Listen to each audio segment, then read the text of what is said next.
నేను doctor Umesh, consultant paediatric gastroenterologist at Ankura hospital. ఈరోజు మనం పీడియాట్రిక్ ఇన్ఫ్లమేటరీ బౌల్ డిజీజ్ అంటే ఐబీడీ ఇన్ చిల్డ్రన్ గురించి డిస్కస్ చేద్దాం. సో ఈ పేరు తగ్గట్టుగా ఇన్ఫ్లమేటరీ బౌల్ డిజీజ్ అంటే పేగుల్లో ఇన్ఫ్లమేషన్ అంటే అల్సరేషన్స్. ఇది not just small or large intestine, right from mouth, oesophagus, stomach, even small large intestine any పార్ట్లో కూడా ఎఫెక్ట్ అవ్వచ్చు. మెయిన్లీ లార్జ్ ఇంటెస్టైన్, స్మాల్ ఇంటెస్టైన్లో చూస్తూ ఉంటాము.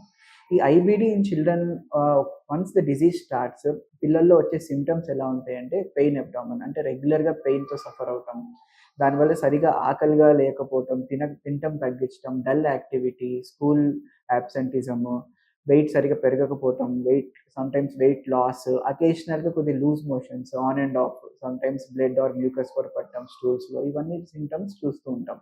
ఇవి కామన్ సిమ్టమ్స్ ఐబీడీలో.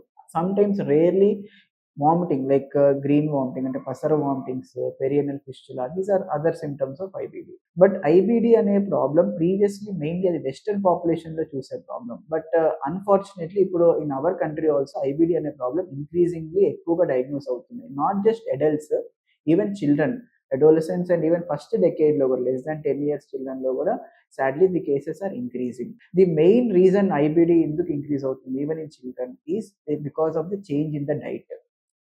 ఇంతకు ముందు మనం తినే హెల్దీ పద్ధతులు లైక్ గుడ్ ఫైబర్ తీసుకోవటము, home made food, unprocessed food, ఇలా మనం కన్సంప్షన్ చేసే హ్యాబిట్స్కి ఉండేవి మారిపోయి ఇప్పుడు we are consuming lot of unhealthy foods which include ప్యాకెట్లో వచ్చే packaged foods, then processed foods, even the big chains, outlets, even fast foods, వీళ్ళందరూ కూడా జనరలీ కలర్స్, ప్రిజర్వేటివ్స్ యాడ్ చేస్తారు for the taste and flavour which are all pro inflammatory. అంటే గట్కి they are all unhealthy. They can trigger IBD and inflammation also. So always good food is important.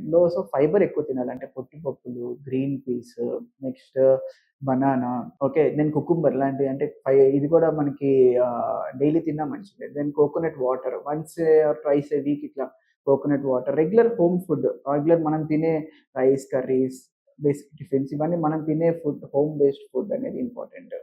Then ఇది కాకుండా the other one or two other reasons ఏంటంటే unnecessary antibiotics కూడా మంచిది కాదండి. So previous prescription బట్టో లేదా directly మనమే medical షాప్కి వెళ్ళి యాంటీబయాటిక్ సిమ్టమ్స్ చెప్పి తీసుకోవటము, ఇలాంటివి చేసిన వల్ల ది గుడ్ బ్యాక్టీరియా అనేది కూడా పొట్టలో అనేది తగ్గిపోతూ ఉంటుంది. గట్ మైక్రోబియం అనేది కూడా ఆల్టర్ అవుతుంది.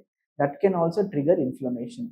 బేసికల్గా వన్స్ ఐబిడి అనేది సెట్ అయిన డిజీజ్ అనేది స్టార్ట్ అయిపోతే then it is usually life long treatment అండి. సో వీటిపైన మనం ప్రాపర్ కేర్ తీసుకోవాలి. ఎందుకంటే prevention is always better than cure.